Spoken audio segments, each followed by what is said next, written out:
Hello students, आज इस lecture में हम लोग समझेंगे ऑस्मोटिक प्रेशर। ऑस्मोटिक प्रेशर पढ़ने से पहले ऑस्मोटिक प्रेशर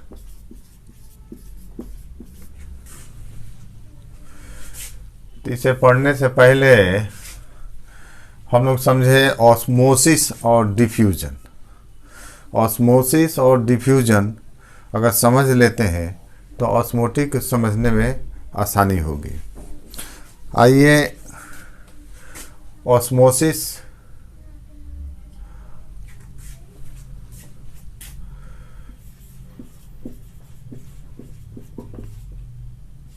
एंड डिफ्यूजन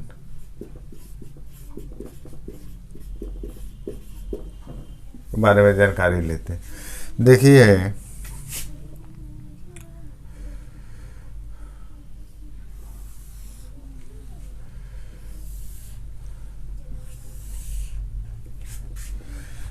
इसमें एक पार्टीशन कर देते हैं।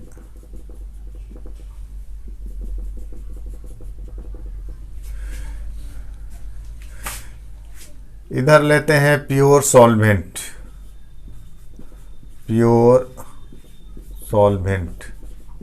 वाटर।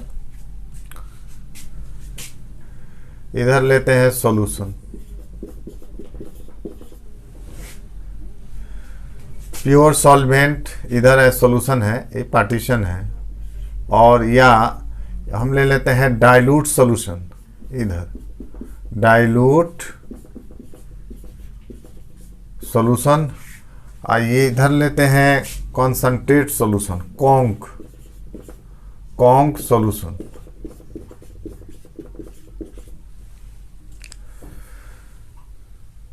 या तो हम प्योर सॉल्वेंट लें, एक तरफ सॉल्यूशन लें। इधर डाइल्यूट सॉल्यूशन है, कॉन्क सॉल्यूशन है। अब देखिए, अगर ये जो है यहाँ देखते हैं, इस साइड में देखते हैं तो सॉल्यूट की मात्रा क्या है? इधर सॉल्यूट की मात्रा कम है, डाइल्यूट सॉल्यूशन है। तो इसमें सॉल्यूशन में होगा सॉल्यूट और सॉल्वेंट होगा। तो इसमें सॉल्यूट की मात्रा क्या है? कम है। कॉन्क सॉल्यूशन है, इसमें सॉल्यूट की मात्रा क्या है? ज़्यादा है। या प्योर सॉल्वेंट है, सॉल्यूट है, ये नहीं है। अगर दोनों को कंपेयर करते हैं, यहाँ पर देखते हैं सॉल्यूशन में तो सॉल्यूट यहाँ पर है। तो मीन्स हुआ कि देखिए कंसंट्रेशन डिपेंड करता है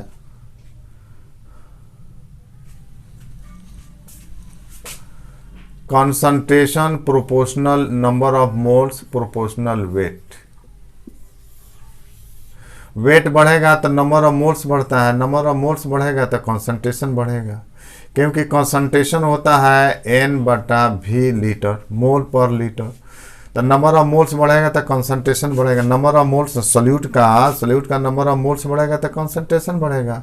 और नंबर ऑफ मोल्स होता है वेट बटा मॉलिक्यूलर वेट। तो वेट बढ़ेगा तो नंबर ऑफ मोल्स बढ़ेगा, और नंबर ऑफ मोल्स बढ़ेगा तो कंसंट्रेशन बढ़ता है। तो ये जो है, तो यहाँ पर हम देख रहे हैं, देखिए यहाँ डाइल्यूट सॉल्यूशन है, पानी की मात्रा ज़्यादा है, सॉल्यूट की मात्रा क्या है? कम है। ये कॉन्क सॉल्यूशन है, इसमें सॉल्यूट की मात्रा ज़्यादा है। तो हम बोल सकते हैं कि यहाँ पर जो है ये लोअर कंसंट्रेशन है, ये सॉल्यूशन जो है लोअर कंसंट्रेशन है। इधर क्या है? हायर कंसंट्रेशन है। ये सॉल्यूशन है, ये सॉल्वेंट है, इसमें प्योर पानी ही है। इसमें मान लो कि सॉल्यूट है, तो स्वाभाविक है कि कंसंट्रेशन देखेंगे तो इसका ज़्यादा है। तो इस साइड में हायर कंसंट्रेशन है, इस साइड में क्या है? लोअर कंसंट्रेशन है। हम लिख देते हैं, इस साइड में है लोअर कंसंट्रेशन,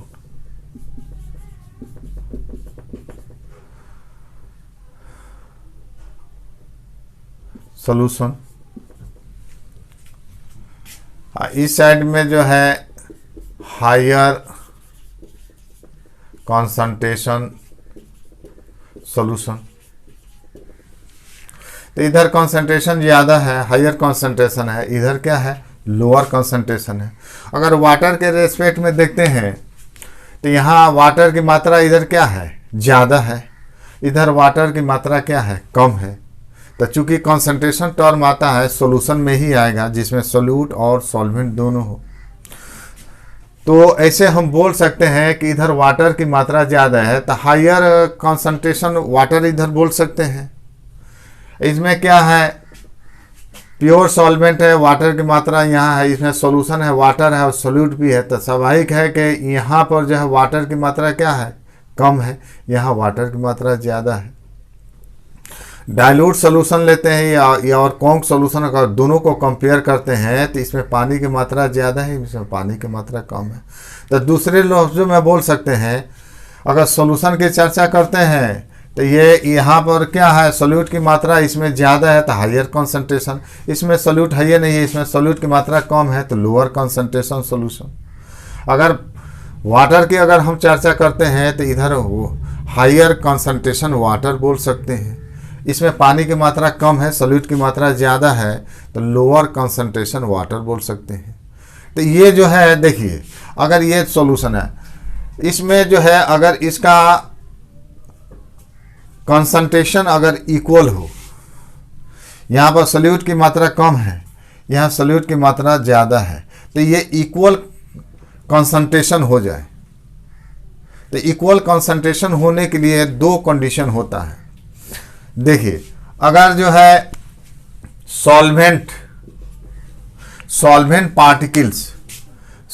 पार्टिकल्स अगर माने के मूव करता है इधर से इधर, लोअर कॉन्सेंट्रेशन से हायर कॉन्सेंट्रेशन, तो सॉल्वेंट पार्टिकल अगर इधर मूव करता है तो तब क्या होगा, तो यहाँ पर जो है अगर लोअर कॉन्सेंट्रेशन से हायर कॉन्सेंट्रेशन में अगर सॉल्वेंट पार्टिकल मूव करता है तो दोनों का कॉन्सेंट्रेशन क्या होगा, सेम हो जाएगा, क्योंकि यहाँ पर क्या है, पानी की मात्रा कम है, इसमें पानी की मात्रा कम है, इसमें पानी की मात्रा ज़्यादा है। तो इधर अगर माने कि सॉल्वेंट पार्टिकल्स आता है तब भी इक्वल कॉन्सेंट्रेशन होगा। दूसरा कंडीशन ये है कि अगर देखिए इधर सोल्यूट की मात्रा ज़्यादा है, यह सोल्यूट की मात्रा क्या है, कम है, अगर सोल्यूट पार्टिकल्स इधर मूव करता है तो उस हालत में क्या होगा, इक्वल कंसंट्रेशन दोनों का हो जाएगा। तो कंसंट्रेशन इक्वल के लिए दो ही चीज़ इसमें होगा, या तो सॉल्वेंट पार्टिकल्स मूव करे लोअर कंसंट्रेशन से हायर कंसंट्रेशन सॉल्यूशन में, या सोल्यूट पार्टिकल्स मूव करे किधर से, हायर कंसंट्रेशन से लोअर कंसंट्रेशन में।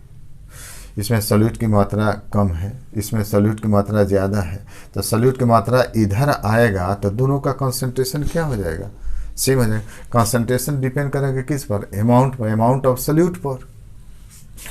तो ये दो कंडीशन होगा जिसमें इसका इक्वल कंसंट्रेशन हो सकता है, या तो lower left to right, lower concentration से हायर कंसंट्रेशन की तरफ अगर सॉल्वेंट पार्टिकल्स अगर मूव करता है तब भी कंसंट्रेशन दोनों का क्या हो जाएगा, सेम होगा। दूसरा कंडीशन ये है कि अगर सोल्यूट पार्टिकल्स हायर कंसंट्रेशन से लोअर कंसंट्रेशन की तरफ मूव करता है उस हालत में क्या होगा, दोनों का कंसंट्रेशन सेम होगा। अब आइए देखिए, ये जो है हम इधर से जो है देख रहे हैं, देखिए यहाँ लिखे हैं सॉल्वेंट लिखे हैं। अगर सॉल्वेंट पार्टिकल लोअर से हायर में जाता है तो इस प्रोसेस को बोलते हैं ऑस्मोसिस। इसको क्या बोलेंगे, इसको बोलते हैं ऑस्मोसिस। इक्वल कंसंट्रेशन करने के लिए कि अगर सॉल्वेंट पार्टिकल्स अगर क्या होता है लोअर से हायर में आता है तब इस हालत में कंसंट्रेशन दोनों का क्या हो जाएगा, सेम हो जाएगा। तो इस प्रोसेस को बोलते हैं ऑस्मोसिस। अगर सोल्यूट पार्टिकल्स हायर से लोअर में जाता है तभी इक्वल कंसंट्रेशन दोनों का होगा। तो यहाँ हम लिख रहे हैं, देखिए मूवमेंट किसका हो रहा है, सोल्यूट का।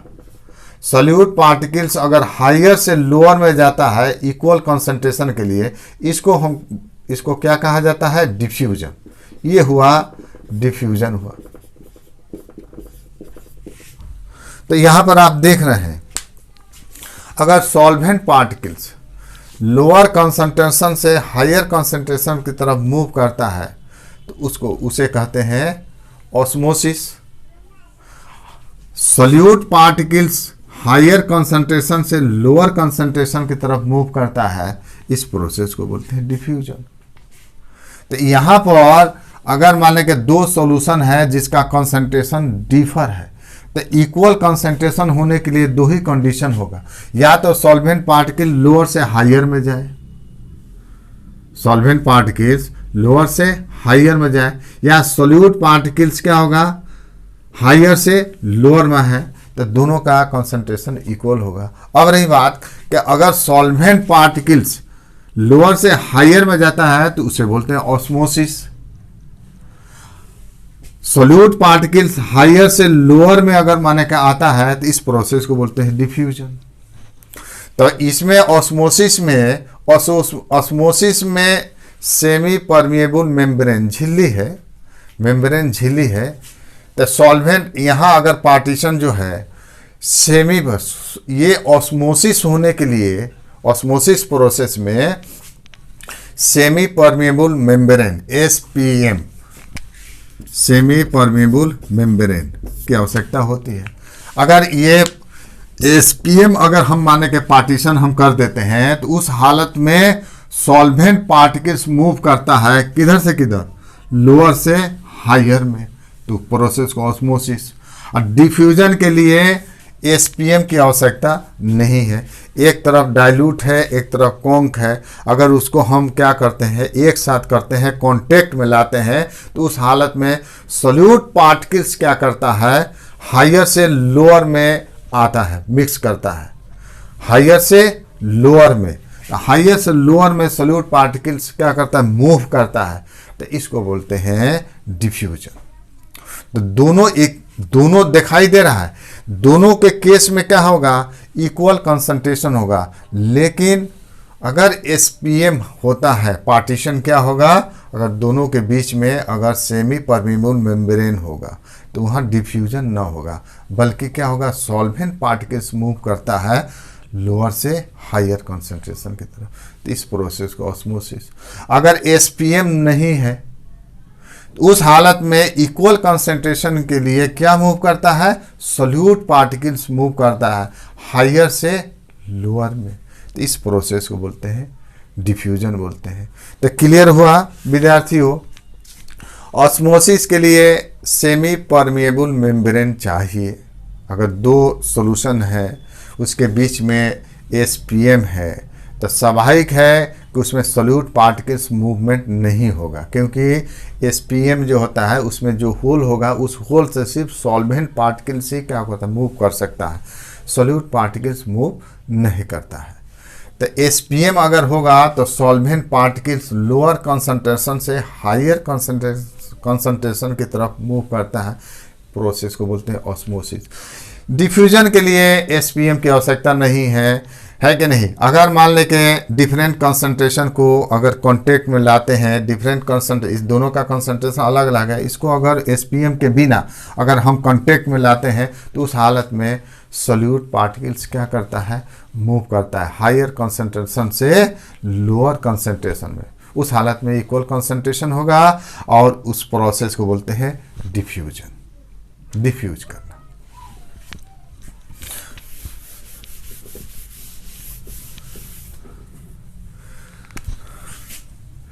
देखिए solvent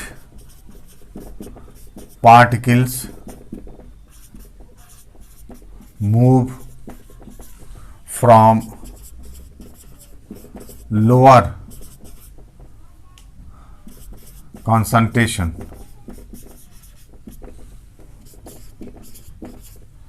to higher concentration, higher concentration through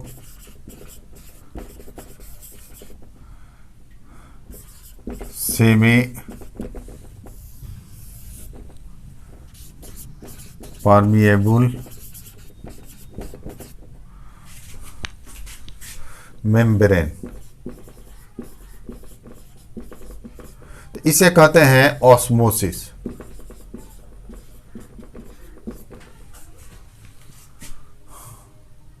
जब दो सॉल्यूशन को हम क्या करते हैं, दो सॉल्यूशन जिसका कंसंट्रेशन क्या है, डिफर है, अगर उसको हम कंटेक्ट में करते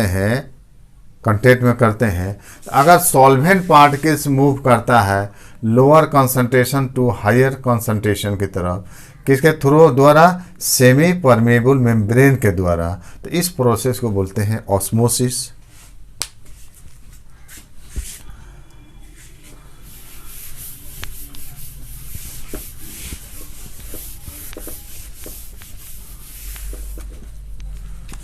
दूसरा,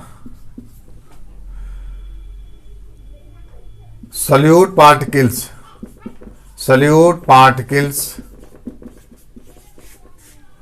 move from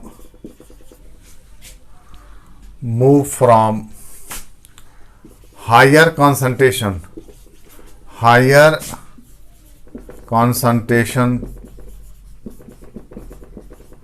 to lower concentration.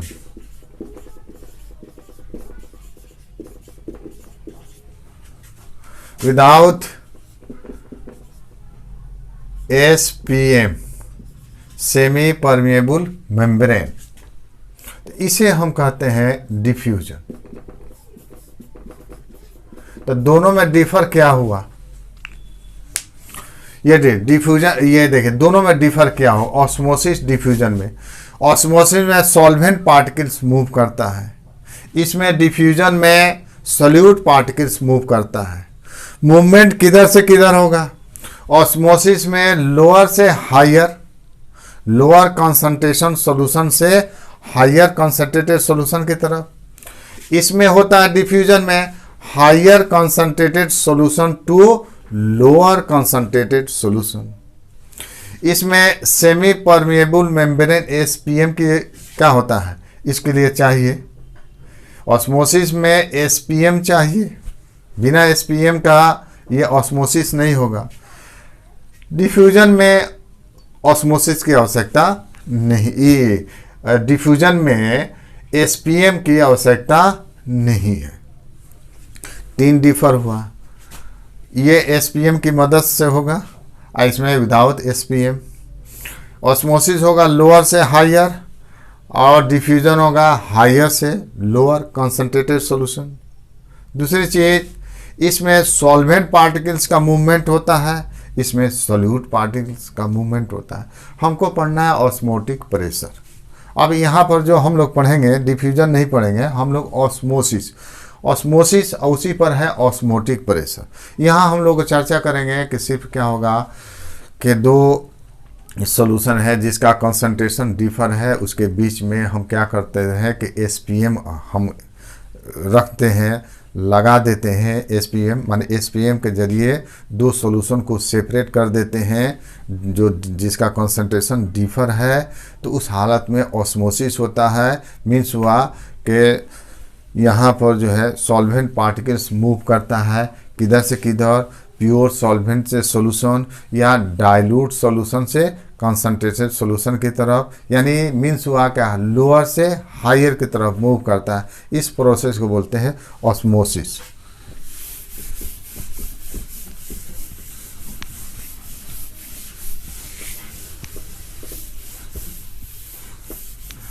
अब ऑस्मोसिस और एसपीएम, आइए एसपीएम के बारे में जानकारी लिया जाए। ये नेचुरल भी होता है, आर्टिफिशियल भी होता है।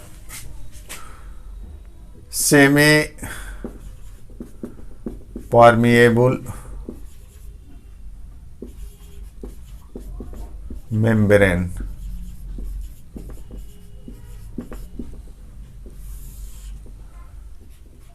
परमिएबल माने अलाउ करे, ऐसा झिल्ली जो सॉल्वेंट पार्टिकल को है ना निकलने में, पास करने में क्या करता है, अलाउ करता है। सेमी परमिएबल मेम्ब्रेन एसपीएम, ये होता है फ्री टू मूव। इसका काम क्या है, फ्री टू मूव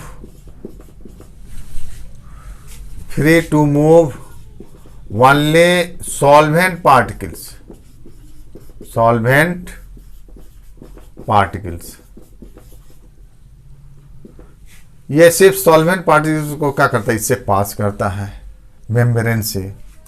इसमें आ जाएगा आपका एग्जाम्पल में, एनिमल होता है, जानवरों की झिल्ली होते हैं, एनिमल ब्लैडर।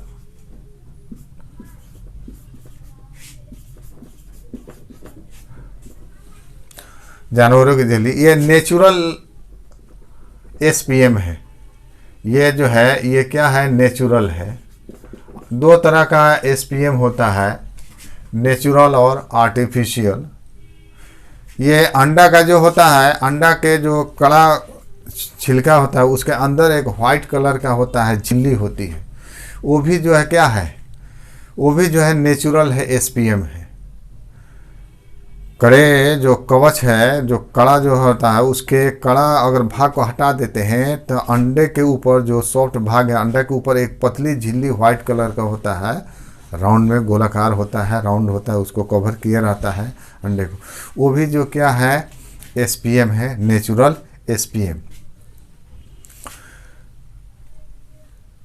प्लांट्स के जो सेल होता है वो भी नेचुरल एसपीएम है।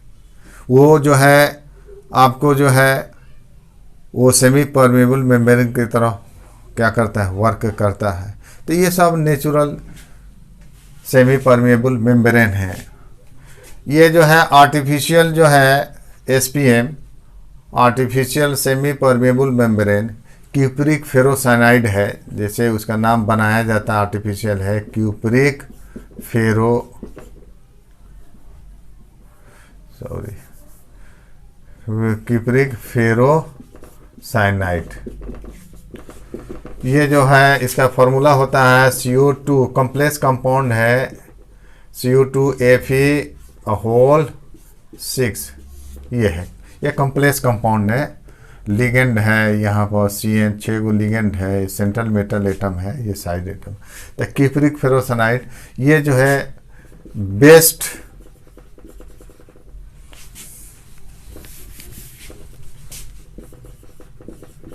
बेस्ट आर्टिफिशियल एसपीएम है। इसका ये भी जो है आर्टिफिशियल है, मिक्सचर ऑफ, चाहे हम ले लेते हैं silicates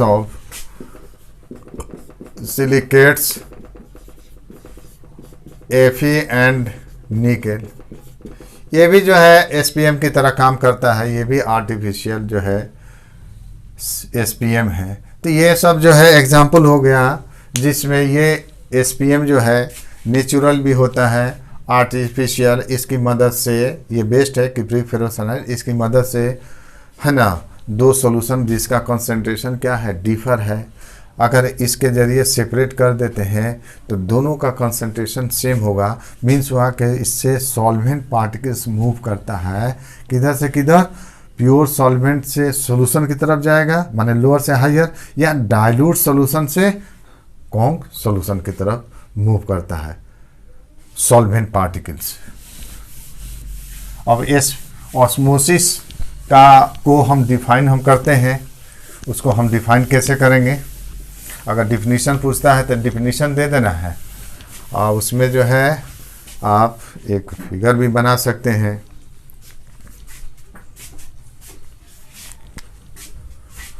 osmosis, the phenomena of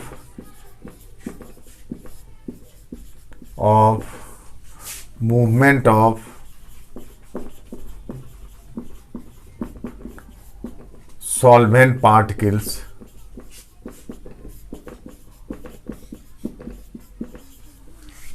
through SPM semi permeable membrane from किधर से किधर, प्योर सॉल्वेंट टू सॉल्यूशन। तो स्वाभाविक है कि सॉल्वेंट है, ये सॉल्यूशन है, इसका में सॉल्यूट की मात्रा इसमें तो है ही नहीं है, माने लोअर से हायर कंसंट्रेशन या dilute solution to concentrated solution.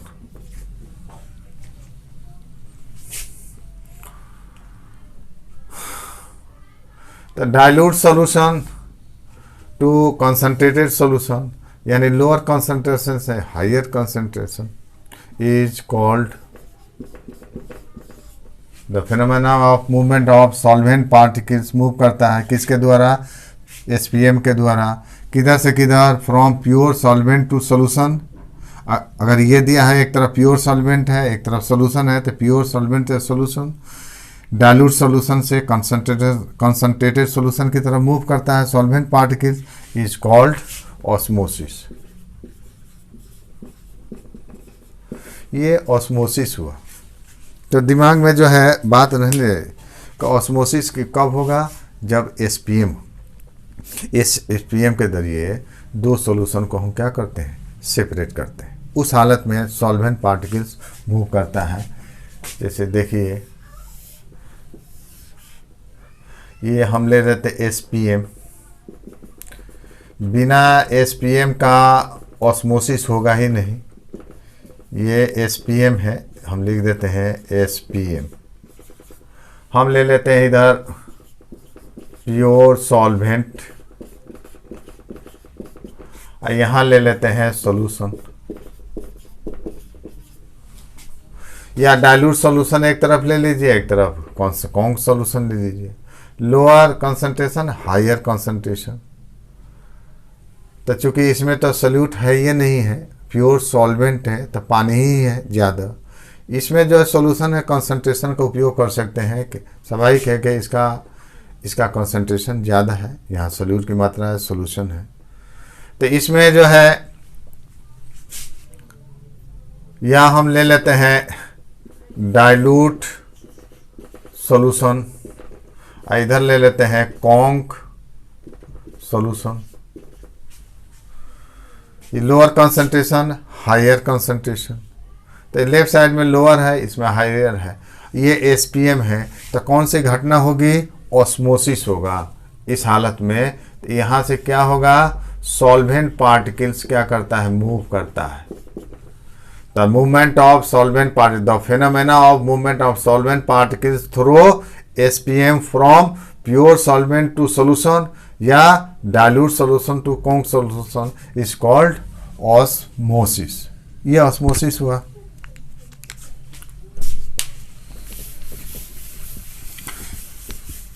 अब ऑस्मोसिस के बारे में कुछ जानकारी मिली तो हम समझ सकते हैं ऑस्मोटिक प्रेशर.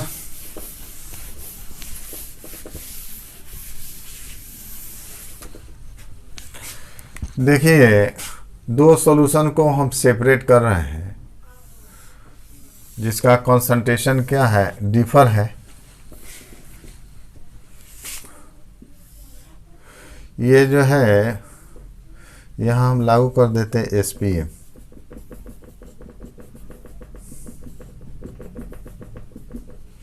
ये एसपीएम है, semi permeable membrane.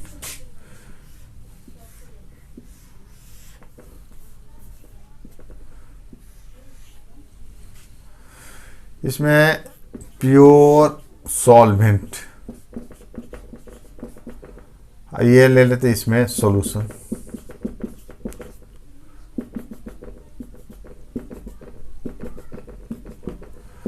Pure solvent है तो कौन सी घटना होगी? तो ये एसपीएम है तो एसपीएम के थ्रू क्या होगा? सॉल्वेंट पार्टिकल्स मूव करेगा इधर सॉल्यूशन में. ये घटना ऑस्मोसिस तो होगा ही. तो सॉल्वेंट पार्टिकल अगर एसपीएम के जरिए प्योर सॉल्वेंट सॉल्यूशन को अगर सेपरेट करते हैं तो इसमें ऑस्मोसिस होगा. ऑस्मोसिस में सॉल्वेंट पार्टिकल्स मूव करेगा प्योर सॉल्वेंट से प्योर सॉल्वेंट से किधर आएगा? सॉल्यूशन की तरफ. अब ये ऑस्मोसिस न हो, अगर मान लें कि ऐसे नॉर्मल वे में छोड़ देंगे तो स्वाभाविक है कि ऑस्मोसिस होगा. सॉल्वेंट पार्टिकल्स मूव करेगा किधर से? प्योर सॉल्वेंट से सॉल्यूशन की तरफ. लेकिन इसमें यहाँ पर सॉल्यूशन पर कुछ ऐसा प्रेशर हम क्या कर दें, अप्लाई कर दें, एक्सटर्नल प्रेशर, जिससे ऑस्मोसिस न हो, माने ऑस्मोसिस का प्रोसेस क्या हो जाए, रुक जाए। यहां हम लिखते हैं, देखिए, प्रेशर रिक्वायर्ड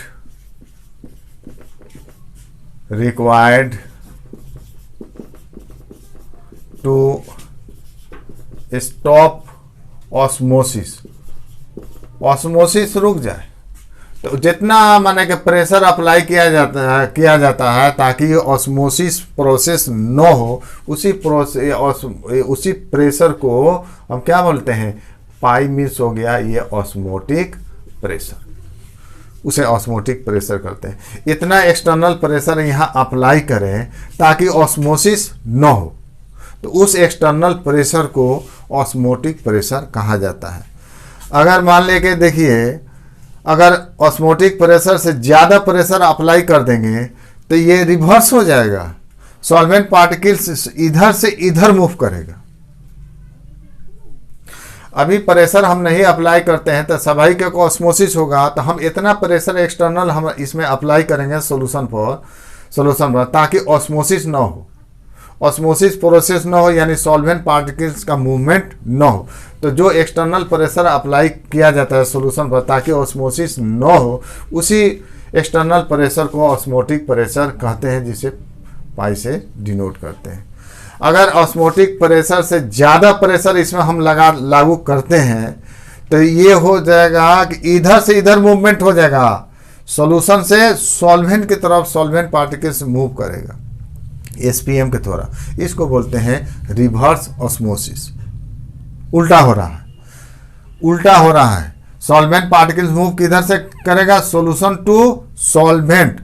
कब, जब ऑस्मोटिक प्रेशर, जो ऑस्मोटिक प्रेशर है उससे ज़्यादा अगर प्रेशर अप्लाई कर देंगे तो रिवर्स हो जाएगा, सॉल्वेंट पार्टिकल मूव करता है किधर से किधर, सॉल्यूशन टू प्योर सॉल्वेंट। इस प्रोसेस को बोलते हैं रिवर्स ऑस्मोसिस। आइए ऑस्मोटिक प्रेशर को हम डिफाइन करेंगे कैसे। The external pressure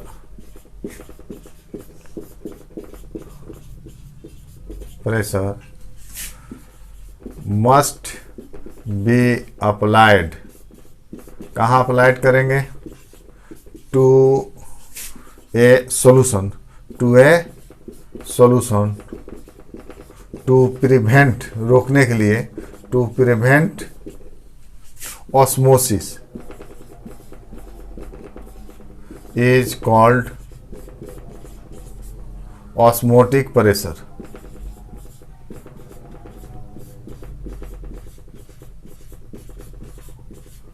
called osmotic pressure. अब यहाँ देखिए कि एक्सटर्नल प्रेशर यहाँ पर इतना बने कि must be applied to a solution पर इतना प्रेशर अप्लाई करते हैं ताकि ऑस्मोसिस क्या हो, रुक जाए। To prevent osmosis is called, उसी एक्सटर्नल प्रेशर को हम क्या कहते हैं, ऑस्मोटिक प्रेशर।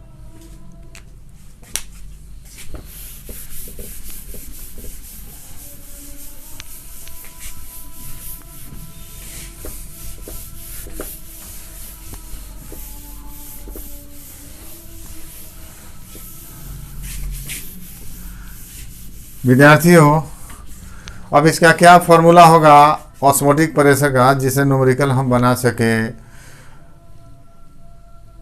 ऑस्मोटिक प्रेशर पर जो है क्या फॉर्मूला होगा, जिसे मोलिकुलर वेट निकाल लें, वॉल्यूम निकाल लें, मोलिकुलर वेट हम डिटरमाइन कर सकते हैं, वॉल्यूम डिटरमाइन कर सकते हैं, ऑस्मोटिक प्रेशर निकाल सकते हैं। तो ऑस्मोटिक प्रेशर का क्या फॉर्मूला होगा वही देने जा रहे हैं। Formula of osmotic pressure, formula of osmotic pressure, osmotic pressure. देखिए वान टॉप के अनुसार, अकॉर्डिंग टू वान टॉप, आगे इनकी चर्चा है। डाइल्यूट सॉल्यूशन, ये कोलिगेटिव प्रॉपर्टी जो लागू हो रहा है सब डाइल्यूट सॉल्यूशन में लागू होता है। डाइल्यूट सॉल्यूशन या उसे हम आइडियल सॉल्यूशन भी कहेंगे। Ideal solution, ideal solution, dilute solution या ideal solution behave like A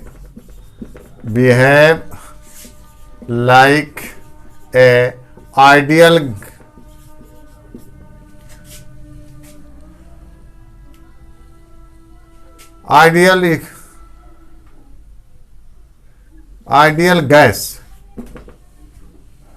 what आपका अनुसार डाइल्यूट सॉल्यूशन या ideal solution behave like a ideal gas की तरह बिहेव करता है।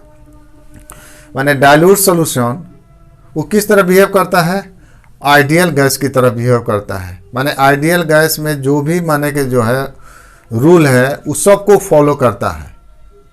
दोनों एनालॉजी है। व्हाट ऑफ के अनुसार अगर यहाँ पर हम दे दे ये डाइल्यूट सॉल्यूशन हम ले ले, डाइल्यूट सॉल्यूशन, और ये आइडियल गैस ले ले, ये आपका आइडियल गैस, तो ये दोनों क्या होगा? एनालॉजी होता है। दोनों जो है एक समान होता है। तो जो इसका फॉर्मूला है आइडियल गैस का वो भी इसका भी फॉर्मूला होगा। तो यहाँ पर ही जो है देखिए आइडियल गैस, अगर गैस कोई आइडियल है तो क्या करता है? आइडियल गैस इक्वेशन को उपयोग करेगा, यानी पीवी बराबर क्या होगा? NRT। इसी के अनुसार ये डाइल्यूट सॉल्यूशन भी इसी की तरफ बिहेव करता है, तो इसमें भी वही फॉर्मूला होगा। तो लेकिन पाई भी इक्वल टू NRT, पाई भी equal to NRT। Ideal gas है, प्रेशर है, वॉल्यूम है, नंबर ऑफ मोल्स है, ये गैस कांस्टेंट है, ये क्या है? एब्सोल्यूट टेम्परेचर है। डाइल्यूट सॉल्यूशन में पाई भी equal to NRT, osmotic pressure है, वॉल्यूम है सॉल्यूशन का, number of moles of solute है, ये सॉल्यूशन कांस्टेंट यहाँ बोलेंगे। यहाँ बोलते हैं गैस कांस्टेंट, ये सॉल्यूशन कांस्टेंट, जो इसका वैल्यू है वही इसका वैल्यू होगा। ये हो गया टेम्परेचर, एब्सोल्यूट टेम्परेचर केल्विन में। अब देखिए ये जो दिया गया है, लिखा गया है पाई भी ऑस्मोटिक प्रेशर का जो आ रहा है पाई भी बराबर NRT, इसको कई रूप में किया जा सकता है। देखिए चेंज करते, एक ये फॉर्मूला लागू करेंगे, अगर भी को इधर ला देते हैं, पाई इक्वल टू कितना होगा? N/V RT। तो हम इसको हम लिख सकते हैं पाई इक्वल टू ये मोल पर लीटर, तो ये हो गया कंसंट्रेशन, तो CRT। तो इससे कंसंट्रेशन हम निकाल सकते हैं। कंसंट्रेशन की चर्चा होगी। देखिए मोलारिटी कंसंट्रेशन एक ही है, तो इसको कहाँ लिखना है? MRT। तो M क्या है? मोलारिटी है, तो मोलारिटी भी हम निकाल सकते हैं। अगर बाकी वैल्यू दिया रहेगा तो मोलारिटी निकाल सकते हैं, कंसंट्रेशन निकाल सकते हैं। वेट और मोलिकुलर वेट के बीच हम निकाल सकते हैं। इसमें देखिए नंबर ऑफ मोल्स को हम चेंज करते हैं, यहाँ से हम लेते हैं पाई भी equal to number of moles क्या होता है? वेट, ये मोलिकुलर वेट, ये सोल्यूट का हो गया। जो सॉल्यूशन होगा तो सभी के उसमें सोल्यूट होगा, तो weight of solute, molecular weight of solute RT। तो इससे मोलिकुलर वेट भी हम इस फॉर्मूले से निकाल सकते हैं। सोल्यूट का वेट भी निकाल सकते हैं, मोलिकुलर वेट भी निकाल सकते हैं। जो दिया रहेगा वॉल्यूम भी हम ऑस्मोटिक प्रेशर भी निकाल सकते हैं, सबका वैल्यू दिया रहेगा। तो ये जो है देखिए पाई भी बराबर NRT, जो ऑस्मोटिक प्रेशर का फॉर्मूला है, उससे हम क्या कर इसको इसमें भी चेंज कर दिया। कंसंट्रेशन भी निकाल सकते हैं, मोलारिटी भी निकाल सकते हैं, वेट, मोलिकुलर वेट भी हम क्या कर सकते हैं, इसे निकाल सकते हैं। अब रही बात कि इसके यूनिट क्या होगा, हम जो है वैल्यू जो हम रखेंगे, R का वैल्यू आप जानते हैं, आइडियल R का वैल्यू लीटर ATM में होता है, CGS में होता है और SI में होता है। हम वैल्यू जो है अगर इसमें जो आ रहा है, जो जो टर्म आ रहा है, इसमें है ऑस्मोटिक प्रेशर है, वॉल्यूम है, नंबर ऑफ मोल्स है, आर है, टी है। तो इसमें जो है आर का वैल्यू हम किस में रखते हैं? अगर आर का वैल्यू लीटर एटीएम में पुट करते हैं या दिया हुआ है लीटर एटीएम में, तो इसमें पाई का किस यूनिट में वैल्यू होगा वो उसमें रखना पड़ेगा। तो पाई का वैल्यू जो है हम जो है एटीएम में रखेंगे। वॉल्यूम जो है लीटर में लेना पड़ेगा। अगर एमएल में दिया है तो लीटर में चेंज करना पड़ेगा। ऑस्मोटिक प्रेशर अगर दिया है एमएम में दिया है या सेंटीमीटर ऑफ एसजी दिया है तो उसको एटीएम में चेंज करना पड़ेगा। यह नंबर ऑफ मोल्स है, अपना नंबर ऑफ मोल्स हम पुट कर देंगे। यह टी है, केल्विन में रखना पड़ेगा। आर क्या है, या तो लीटर एटीएम में दिया है या अगर लीटर एटीएम में रखते हैं। अगर यहाँ पर इसमें भी आ रहा है लीटर है तो वेट को हमको ग्राम में रखना पड़ेगा, मोलिकुलर वेट को ग्राम पर मोल में रखना पड़ेगा। तो ये जो है अगर लीटर एटीएम में आर का वैल्यू दिया है या हम पुट कर रहे हैं फॉर्मूला में, किसी भी फॉर्मूला में सब में आर है, तो बाकी का किस यूनिट में हमको रखना पड़ेगा। ऐसे नहीं कि लीटर एटीएम में है वॉल्यूम को एमएल में रख ले, तब वो तो कटेगा नहीं, गलत हो जाएगा। तो हम लिख देते हैं। इस पर जो है आने वाला नेक्स्ट क्लास में हम जो न्यूमेरिकल इस पर हम देंगे, इसमें तो कुछ न्यूमेरिकल एक बताएंगे, एक दो बताएंगे।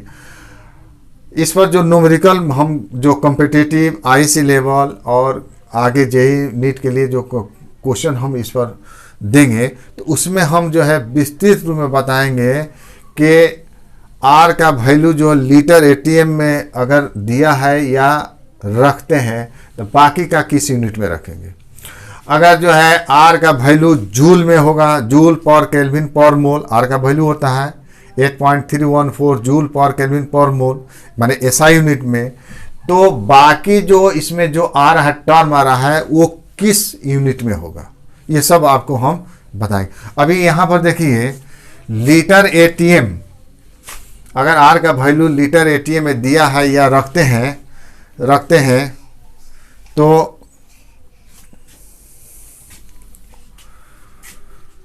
बाकी का जो टर्म इसमें दिया है उसका यूनिट क्या होगा हम बता रहे हैं। जैसे पाई जो है हम लीटर एटीएम में हम रख रहे हैं। जैसे आर है क्या है, इसमें जो दिया है फॉर्मूला में जो है उसको बता रहे हैं। ये सॉल्यूशन कांस्टेंट, गैस कांस्टेंट नहीं बोलेंगे, सॉल्यूशन कांस्टेंट। तो सॉल्यूशन कांस्टेंट आर का वैल्यू ये रखा जाता है या दिया रहेगा 0.0821 लीटर एटीएम पर केल्विन पर मोल।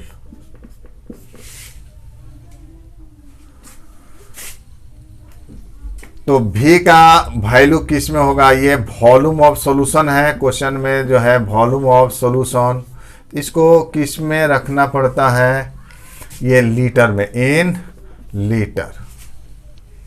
लीटर में रखना पड़ेगा। या जो आंसर निकलेगा वो लीटर में निकलेगा, वैल्यू भी निकलेगा लीटर में।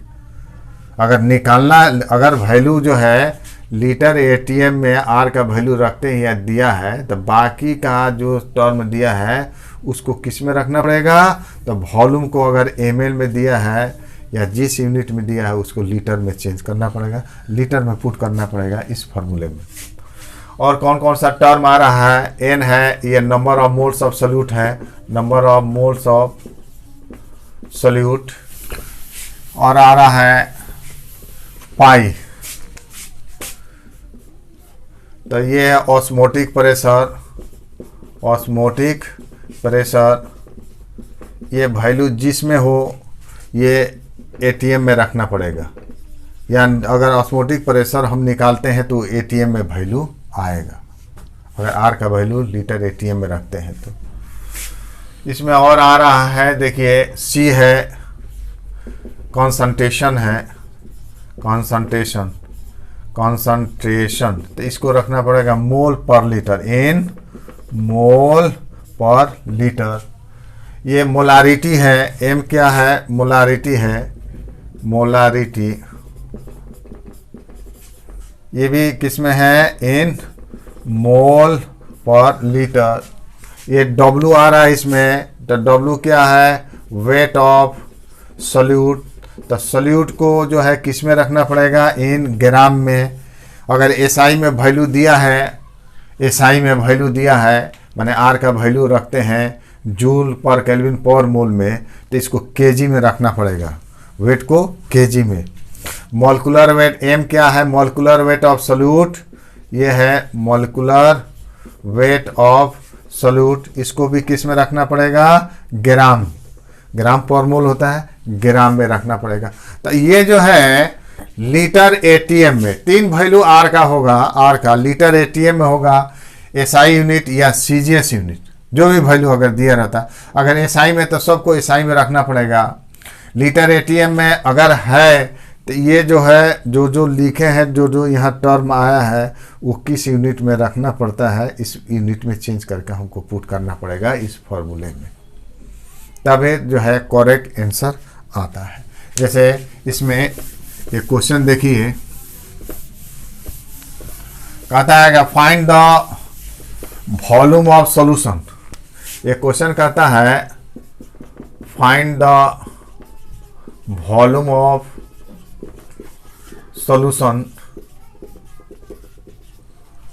containing 1 mole of sugar that will give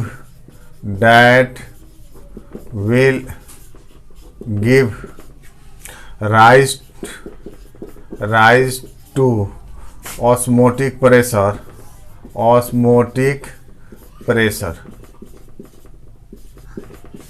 of 1 atm at 0 degree C। अच्छा, एक और वैल्यू जो है टेम्परेचर T, तो T यहाँ लिख देते हैं। T जो है ये है टेम्परेचर इन केल्विन में रखना पड़ेगा, टेम्परेचर इन केल्विन में, टेम्परेचर को केल्विन में रखना पड़ेगा। अब बताइए इस क्वेश्चन में, चलिए जो गिवन में दिया है वॉल्यूम निकालना है, तो सभी का वॉल्यूम निकालना है। अब मोल दिया है, N दिया है, 1 मोल दिया है, that will give rise to osmotic pressure, pi का वैल्यू दिया है 1 atm। तो लीटर ATM की चर्चा है, R का वैल्यू जो है लीटर ATM में रख देंगे, तो इस यूनिट में सब फॉलो, इस यूनिट को फॉलो करेगा। वॉल्यूम जो है निकालना है, ये मोल हो गया। और टेम्परेचर दिया है, स्मॉल टी दिया है 0 डिग्री C, 0 डिग्री C। तो इसको कैपिटल T हम करते हैं, तो कैपिटल T कितना, इसमें 273 जोड़ देंगे तो 273 केल्विन। यही फार्मूला होता है। T माने कैपिटल T निकालना है, केल्विन में निकलता है वैल्यू, तो वो सेल्सियस टेम्परेचर को रखते हैं, सेल्सियस टेम्परेचर प्लस 273। तो अगर कैपिटल T निकालना है तो सेल्सियस में जो टेम्परेचर उसका वैल्यू रखें, सेल्सियस में कितना टेम्परेचर है, 0 है, तो 0 यहाँ रख देंगे, उसमें 273 लिख देंगे, तो कैपिटल T निकल जाएगा इस फॉर्मूले से। तो केल्विन टेम्परेचर इक्वल टू होता है सेल्सियस टेम्परेचर प्लस 273। अगर सेल्सियस में दिया है 273, उसमें ऐड कर देंगे तो क्या कैपिटल T का वैल्यू निकल जाएगा केल्विन में। तो ये देखिए, इस फार्मूले में देखिए वॉल्यूम का जो आता है फार्मूला यही है, फार्मूला तो यही है, पाई भी इक्वल टू NRT। हमको भी निकालना है, तो भी बराबर क्या हो गया, NRT बाई पाई। कहने का मकसद है कि भी निकालना है आपको, तो भी निकालना है तो R का वैल्यू तो रखना पड़ेगा। तो R का वैल्यू हम रखते हैं यहाँ पर, R का वैल्यू 0.0821 लीटर ATM पर केल्विन पर मोल। तो बताइए R का वैल्यू लीटर ATM में है, तो हमने टेम्परेचर को केल्विन में किया, सेल्सियस में केल्विन किया। यह ऑस्मो ATM में दिया है, ये अपनी मोल है। वॉल्यूम किस में आएगा, लीटर में आएगा। वॉल्यूम किस में आएगा, इसमें लीटर में आएगा।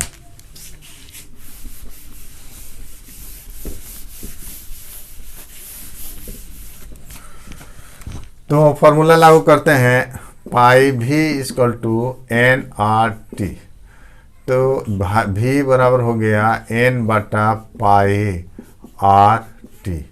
तो 1 मोल है, ये भी 1 है, यूनिट लिखने की जरूरत नहीं, यूनिट सब कट जाएगा। अगर हम लिखते हैं एक में लिखते हैं, ये मोल है, ये भी क्या है, एटीएम है, देखिए सब यूनिट कट जाएगा। आर का वैल्यू हम लिख देते हैं इंटू 0.0821 लीटर एटीएम पर केल्विन पर मोल, इंटू टी का क्या आ जाएगा आपका, टी का हो गया 273 केल्विन। तो केल्विन पर केल्विन कट जाएगा, मोल पर मोल कट गया, एटीएम कट गया। यूनिट लिखिए या न लिखिए, आपको वॉल्यूम लीटर में वॉल्यूम आ जाएगा। अब यहाँ पर देखिए क्या बचा, सब यूनिट कट गया, लीटर बचा। इसको मल्टीप्लाई कीजिएगा 0.0821 इंटू 273, तो ये आ गया किस में, लीटर में। इसको विद्यार्थियों मल्टीप्लाई आप कीजिएगा, ये 22.4 लीटर ये आंसर आएगा, यानी वॉल्यूम लीटर में आएगा। यूनिट में लिखिए या न लिखिए, वो कट के जो है लीटर में आएगा। अगर वैल्यू जो है जो हमने लीटर एटीएम में लिखा था, उसके आधार पर अगर वैल्यू आप रख देते हैं तो वॉल्यूम किस में आएगा, लीटर में आएगा। विद्यार्थियों, मेरे चैनल को सब्सक्राइब कीजिए, पसंद हो तो लाइक और शेयर कीजिए। इसमें नेक्स्ट क्लास में इस पर जो है हम न्यूमेरिकल्स और हम देंगे, बताएंगे। धन्यवाद।